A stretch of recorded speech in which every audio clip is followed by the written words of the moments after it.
Hello, and welcome to Loyalty Cup. Today we got something really rad for you guys. But first, I'm Richie. I'm Sean. Andy. If you like what we do, you like what you've been seeing, please subscribe. I'm going to say it again. Please subscribe. We would love it if you subscribed. And you'll love it too. Today, we have something really rad. Mike P. Nelson, writer-director of a movie we watched this week and all really enjoyed, The Domestics, got to talk to us, or we got to talk to him, really. Took some time out of his day. It's actually his son's birthday, we learned towards the end of the interview. We really appreciate you taking time out, Mike.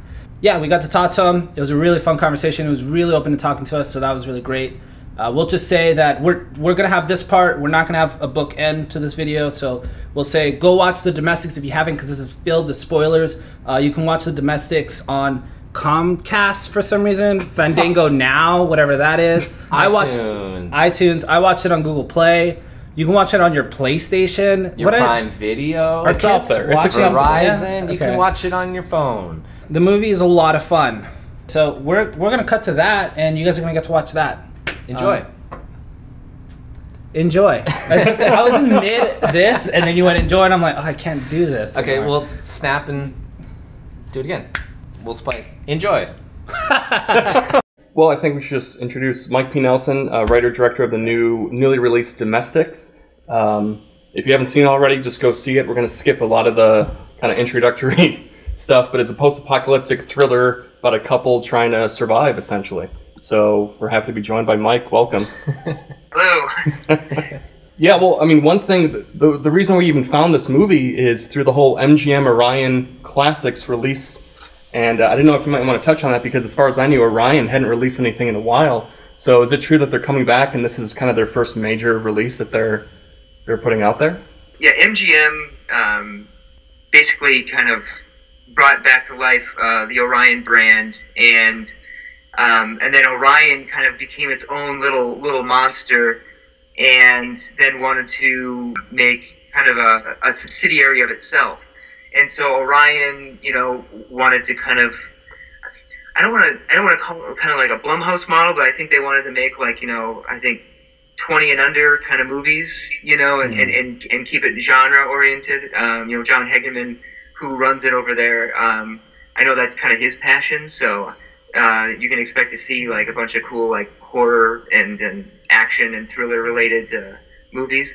I know that I think their first technical release at Orion was Every Day, which was sort of a teen drama, young adult romance or whatever, and that came out I think in February, so that was sort of their first official release. And then Orion Classics, which was a label that was also prevalent back in the 90s, which was kind of more art house films that they would take and was a way to put out in the public and to select kind of limited theaters like any more art house theaters. And so they wanted to bring that back, utilize that same kind of formula where you could do some limited release movies with very kind of specified genre audiences and market it to just those special groups. And then of course with the advent of streaming, they wanted to make that sort of Orion Classics, their sort of limited theatrical and streaming thing. And I think not only acquire movies from festivals and things that they've seen, stuff that has really good quality that they can put out there and really find a select audience for, but also I think make some lower budget stuff that's cool. Yeah, awesome. I think one of the things that we were excited about when we heard about your movie, we started Googling and trying to find trailers or anything, and we initially came across this video of what we now know as Three of the Nailers gang, and they have a guy tied up behind a bike, and the one guy starts his motorcycle and can't jump it, and they're like, screw it, leave him. And then the next scene, you see that same guy rolling up to his house, gets his hand blown off, and a guy comes out with a ice pick or a screwdriver in his hand and cuts away. There was no title sequence, there was no coming soon. I didn't know what we were watching at the time, and I was like, oh man, I'm sold, we need to see this. And from what I can tell, is that part of your original web series or proof of concept for this feature film? Yeah, so that was the actor who you see in all, the one actor you see in all of them, who's this guy named Doug Sidney, who's from Minnesota here. I had passed out the whole proof of concept to the actors who were involved, and they had asked me, this was a while ago, like if they could just like, you know, cut out pieces for their reels. And so that was Doug Sidney's reel from the movie, so all you saw was the stuff that he was involved in. So yeah, that was just like little chunks from that proof of concept, which I think total the proof of concept is like 13 or 14 minutes long. Okay. And so yeah, that was sort of how it all started. So that was a little glimpse of like what we did basically with no money and what I think ultimately kind of made the interest and got the job. Yeah. Yeah, I think what kind of shook me was when I was watching the movie, I almost expected to see that, and then I saw a very similar scene, and then it kind of clicked to me that this is something new, and it made me all more excited. It was almost like an Easter egg or something. Mm-hmm. Yeah. Well, and you know, if I don't know, I think it's available with some of the rentals on some of the streaming sites, but we did actually film that whole moment with like the guy going to the door and getting his hand blown off. That whole scene, we actually reshot that whole moment from the proof of concept in the movie. It just in the movie it got sort of transformed into a little something different, and that was actually really, really difficult to try to remake something that we had already done. You know. Yeah. And it was probably one of the more challenging scenes just because of that reason. It was actually the first thing that we shot. Really? Wow. And I remember sitting there trying to like capture that same. I know my cat is just freaking out. We tried to capture that same kind of feel, but like what I started to realize was like, listen, I have a whole new crew. I have all new actors. Mm-hmm. Like we're at a completely different location. It's like I'm doing myself a disservice trying to like make this feel and be the same thing. And so I remember like it was after, you know, because we shot there for 3 days, and it was on that second day that I was just like, at the end of it, I was like, I can't do that. You know what I mean? Like this is actually, you know, hurting. I feel like it was hurting the movie. So I tried to, you know, really embrace a tone. And as soon as we locked in that tone, the rest of the shoot from there, I knew what I was doing and went for it. So how is it that original idea of the door blasting open, like where is that missing from, or like what replaced that, I guess? Okay, so in the original idea, and this is actually some stuff that I've never actually spoke with anybody about other than just people involved in the movie, but originally it wasn't a road movie. The idea was just Mark and Nina were just at this house and they just were living there, and they're just trying to make it.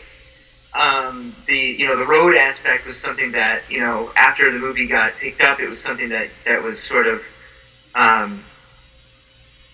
put into the movie to kind of give it this like, you know, almost ticking clock or we got to get somewhere, you know, kind of vibe. And so that was something that did change from the original idea.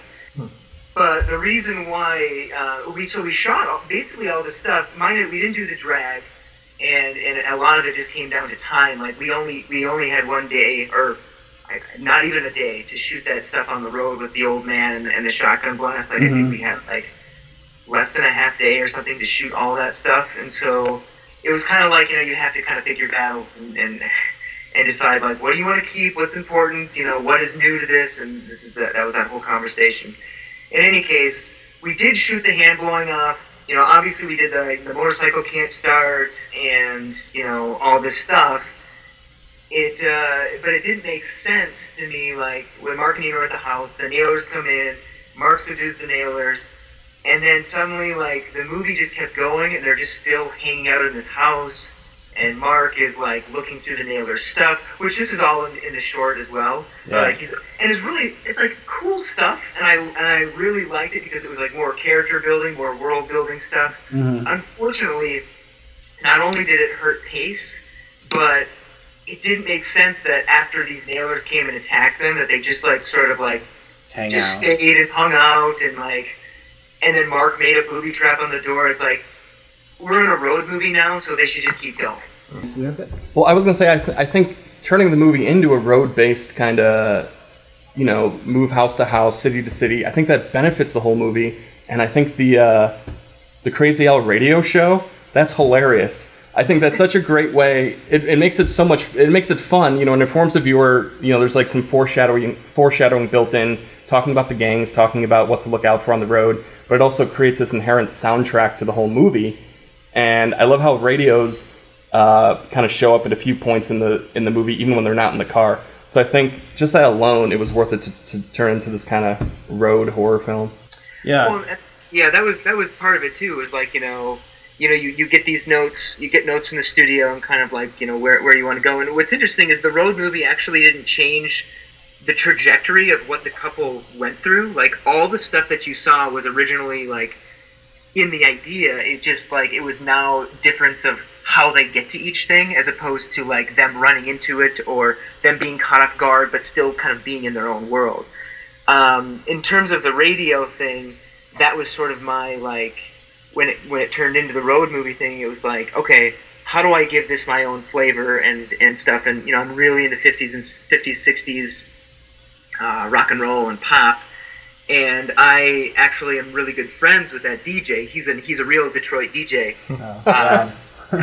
Alan Mark, and he goes by the moniker Crazy Al. Like, that was that was his thing. And so I found him several years ago on this internet radio site playing obscure doo-wop, and I love that. That's what I grew up listening to, and we just hit it off. Like, I sent him some stuff that I had no idea what the titles were, and he took it and he goes, "Gosh, I don't even know what some of this is." He goes, "Okay, here's what we're gonna do, Mike.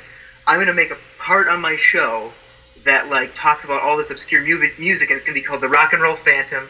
And you can give me music, and I'll put it up there. And then if our listeners know what it is, they can submit." Nice. And it turned into this really cool thing that we did for like a year or so.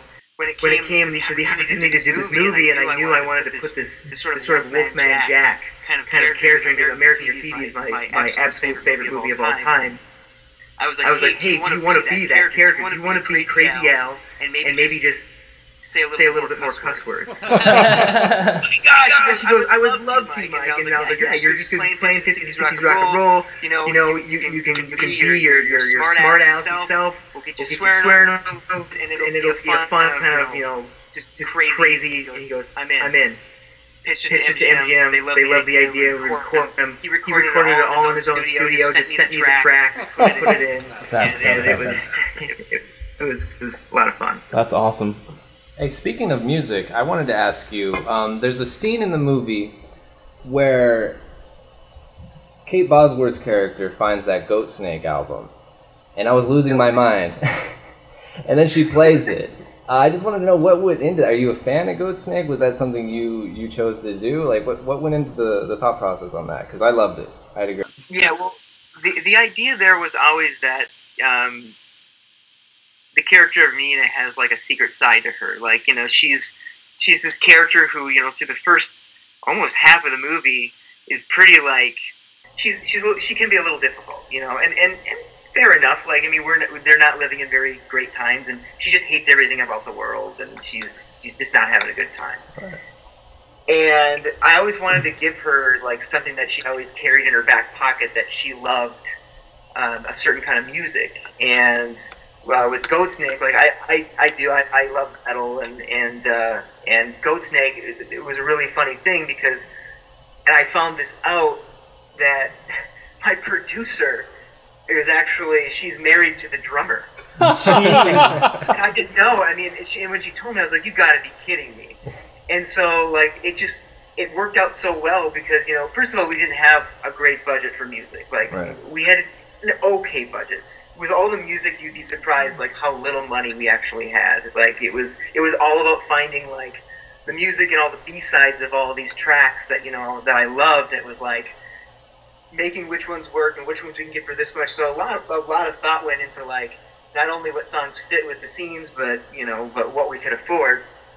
And with Ghost Snake, the guys at Southern Lord were so thrilled that we would, like, even reach out to them, and so we did, and they, of course they gave us a great deal on it. But for me, it was that idea of, like, you're listening to all this, like, really, great vocals and this great fun oldies music, and then the one character that you least expect liking metal comes up, and she just rocks out to it because this is that's her world. And that to me was like that turning point for her, and it needed to be kind of a big, huge change and off kilter kind of thing for her to do that, to get her over that hump of making that change. And yeah, for me, I identified the metal scene and her putting on the Korean jacket as the turning point for her. And whenever you saw her in that jacket, bad things were going to happen to people. That's right, absolutely. Yep, that was sort of the thing, and like it became sort of it became her, her cloak or her shield. You know what I mean? Like this is what her it was her badassery. If you will. I was blown away. I noticed. I don't know if it was in the first or second viewing of the movie, but the sound design is incredible. Besides the soundtrack, besides the music, all the sounds, the tension that's built through it, the accuracy of all the gun sounds, the explosions, everything seems to have intent and it's done correctly. And you don't hear that in a lot of movies these days. So many movies people will pick up a 1911 and you hear a hammer clicking for no reason at all, just to identify they picked up a gun. I love that you didn't do that. You didn't play to the audience with it, but everything, the audio moves the movie through in an incredible way. So I don't know if you could touch on that. Yeah, I mean, listen, Trevor Gates, and who was our sound supervisor, was incredible. He was actually, I think he was a sound supervisor on Get Out, and he was just incredible to work with.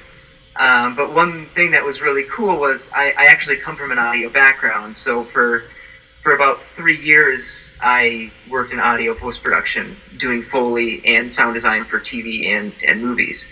And so doing that was a huge deal, because so I went to film school, and everybody wants to be a director at film school, and they always tell you, okay, yeah, I know you want to be a director, I know you want to be a cinematographer, but find something else that you're good at and grab onto that. And so the one thing that I did with all my films in school was I just wanted to make them very focused on sound design, because I felt like I started to like that, and I felt like I was good at it, so I just kept doing it, which is ultimately how I got the job in sound design, which they saw my work, and so from there I was focusing on all my other film work, up until this point, that was always the thing, making great work or even writing scripts that could, employ really good sound. So when I got to work with Trevor, it was I think he had a lot of fun because we both got to get very meticulous. It was a big deal, and I was always in the room, and I was always in the mix room. I'm not one of these directors who just kind of walks away and does his own thing while everybody does the work.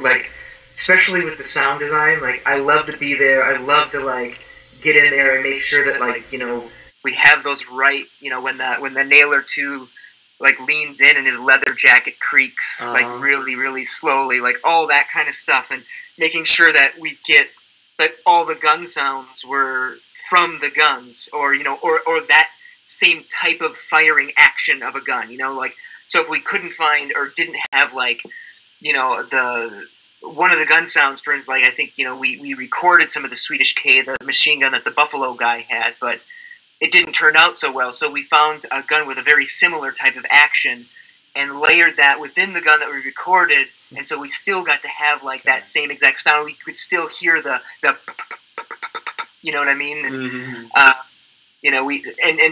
And our sound guy on set, oh man, Dick was so good at placing mics everywhere so he could get the gun sounds and the action sounds from all different areas of the world.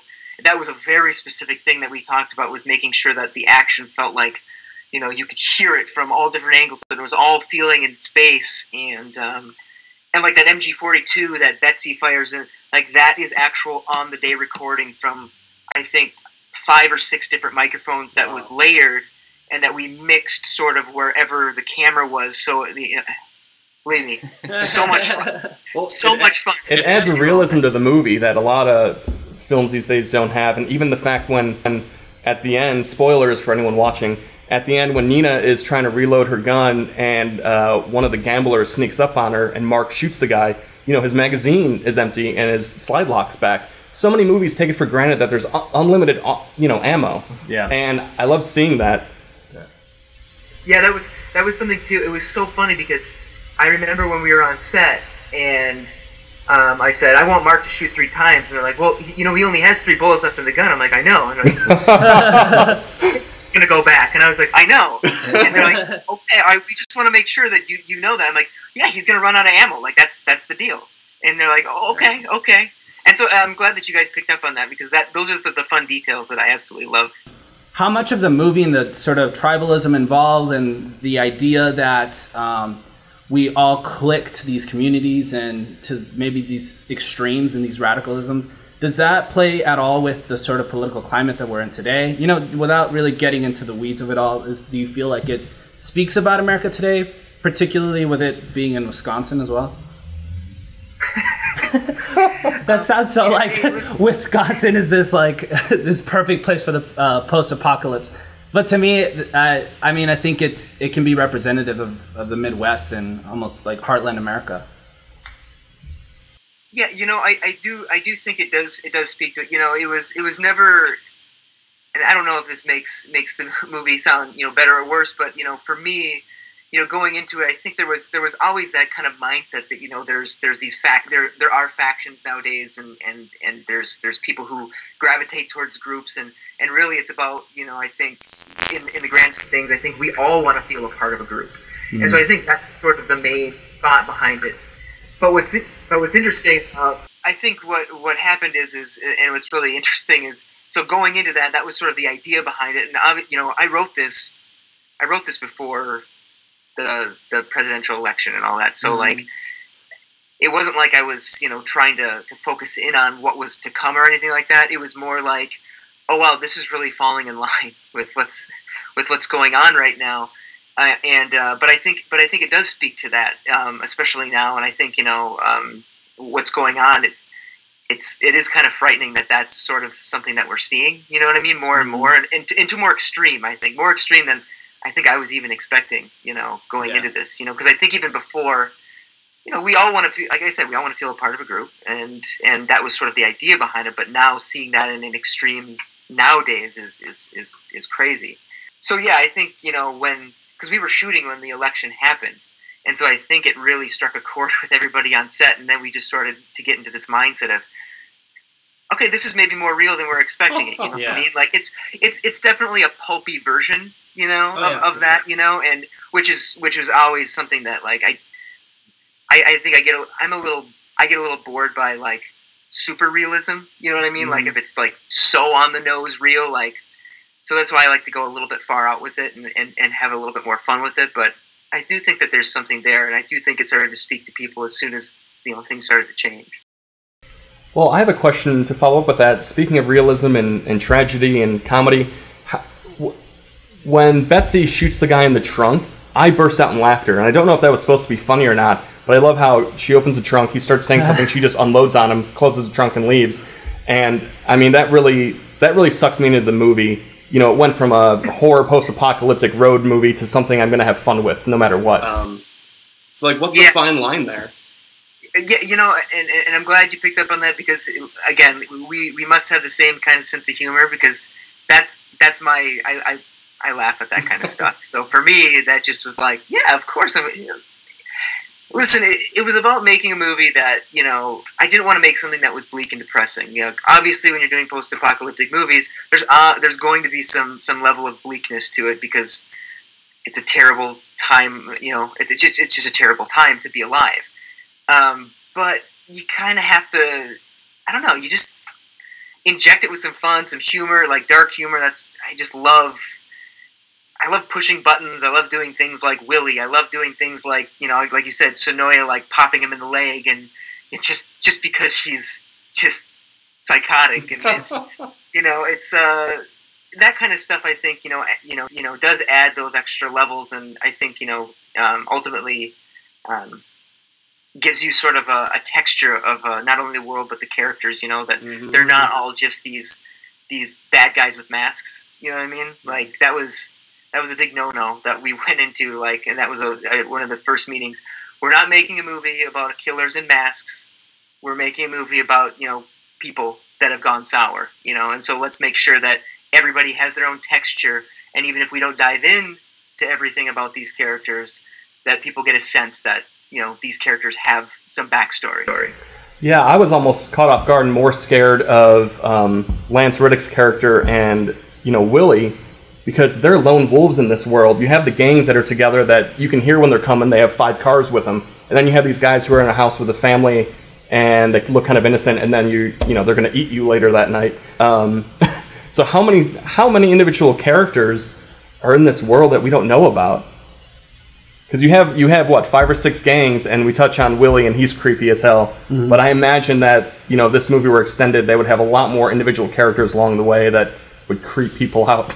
Yeah, and that's a huge part. Like, listen, the world goes on and on and on. Like, that was a thing when we were, you know, when I was creating the production Bible and like the world Bible, and you know the types of gangs that are actually out there, and there was like 100 and almost 130 page version of this script where there was like, you know, I think there was another couple gangs, and I think there was, gosh, it's literally been so long, but like that's what's so cool about it. There's so many oddball things and oddball people running throughout this world, and it was just an issue of, you know, picking out the ones that fit best with the story and what spoke to Mark and Nina's journey and what they had to run into to ultimately kind of fall back in love. Speaking on the Willie character, actually, who I also loved, he does mention the movie Eyes Without a Face. Can you tell me about how that movie interplays with this one at all? Because it just seems at stark contrast with this film. I wanted to make a character in a post-apocalyptic movie that was a cinephile. Like, to me, that was sort of a fun. It was like a fun stab at, like, you know, I guess heady cinephiles who like think they're so great because they that's great. Which believe me, I am guilty of myself. So, you know, I often say that there's a little bit of my alter ego in Willie, because like that's just, I love that kind of like play with words and just the kind of kookiness. And it's funny because Eyes Without a Face, I actually really, really like that movie. Clockwork Orange, on the other hand, I don't actually like that movie all that much. And so, and there's a reason behind that. Like, I don't think it's like a bad movie. It's just a preference thing. And I think a lot of that came from when I was in college. Every single fucking person said Clockwork Orange is the best movie ever. And I'm just like, it's okay. And so the Willie thing, like, because that was always a thing. Like, people always had the posters on the wall in their dorms, and people would always quote the movie. I was like, you guys, like, come on.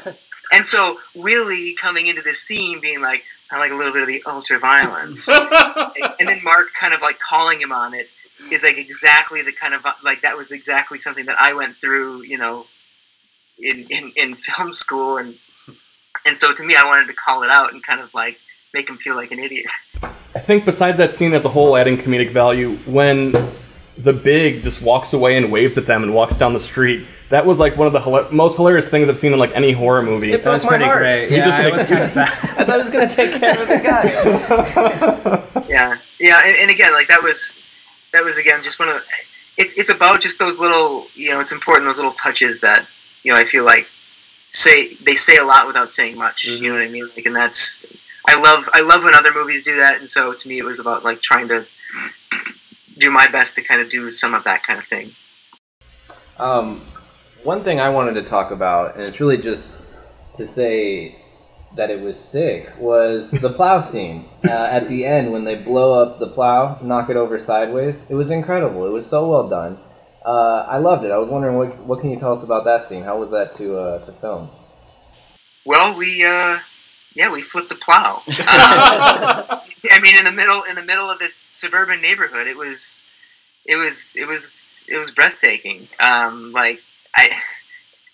Listen, like, that was one of the things, like, going into this, like, we all knew that we were going to do it, and, you know, our special effects guy Clayton, who not only blew up the plow, but also did all the blood squibs, which are just one of my favorite aspects, too, because they're so big, was when we got to the plow part, it was like, okay, how are we going to do this?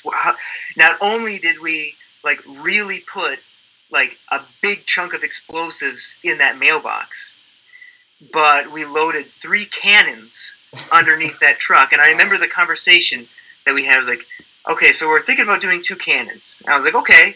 And Guy was like, I just don't know if it's going to be enough, though.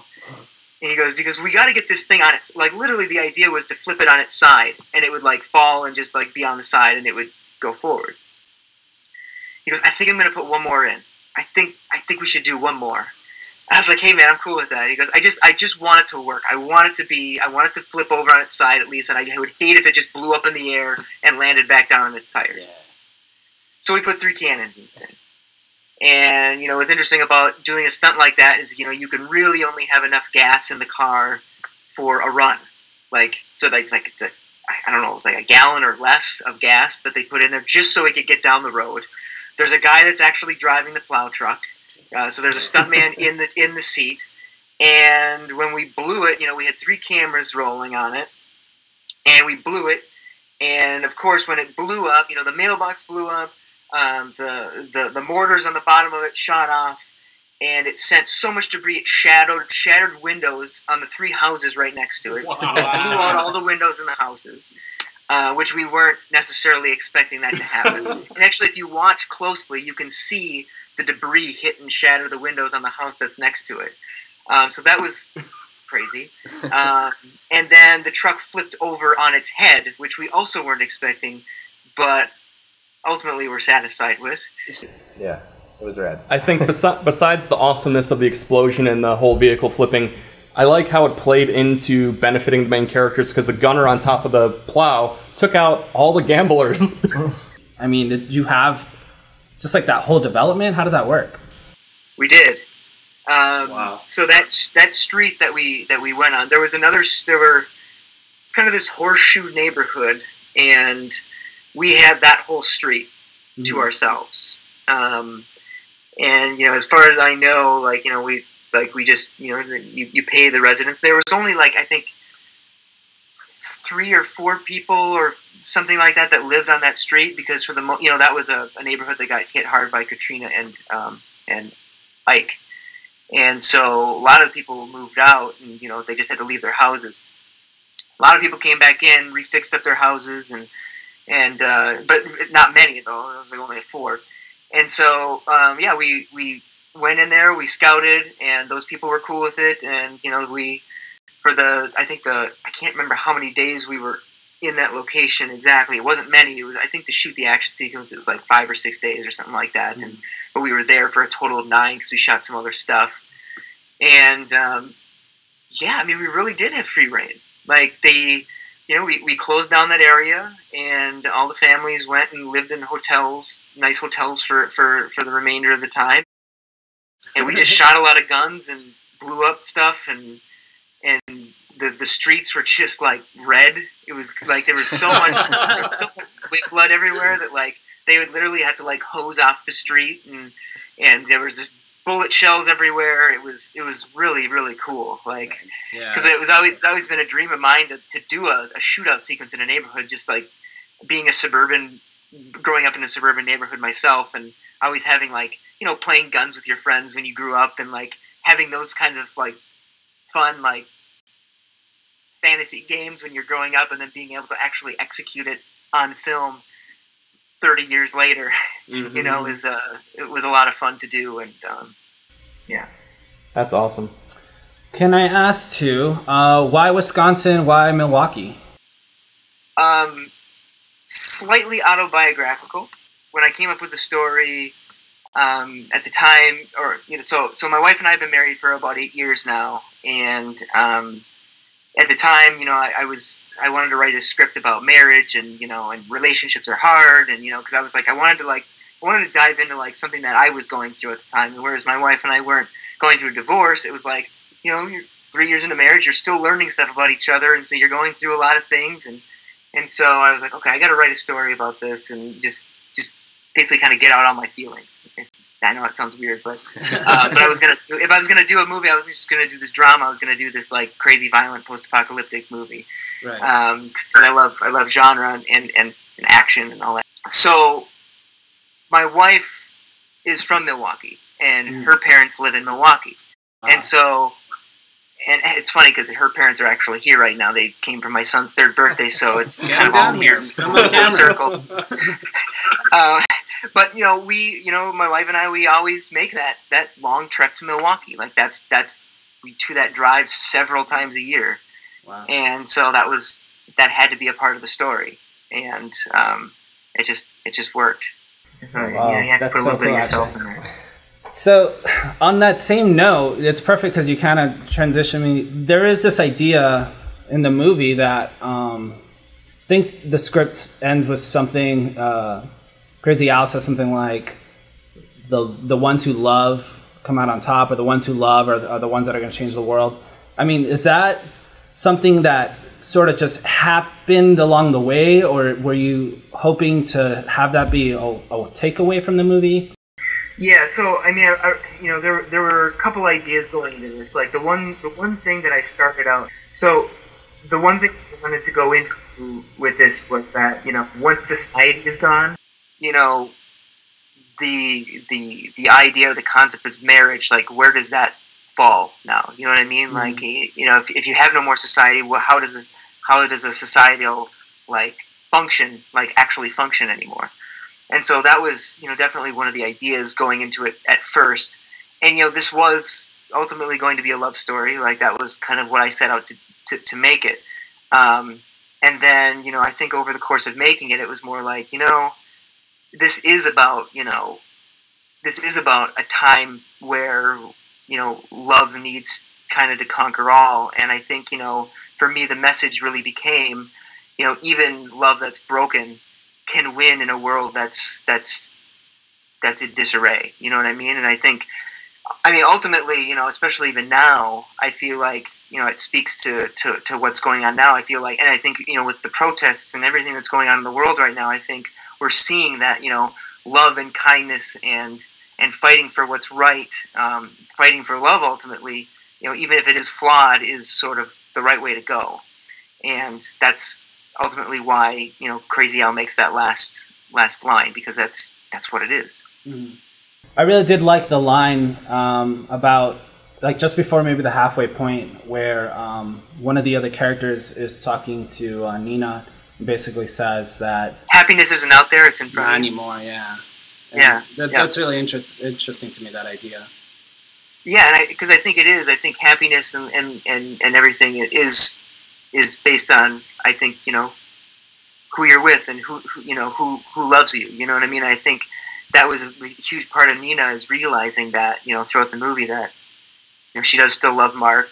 I think she's still so caught up in the past and what happened in the past that she needs to make that realization and that change.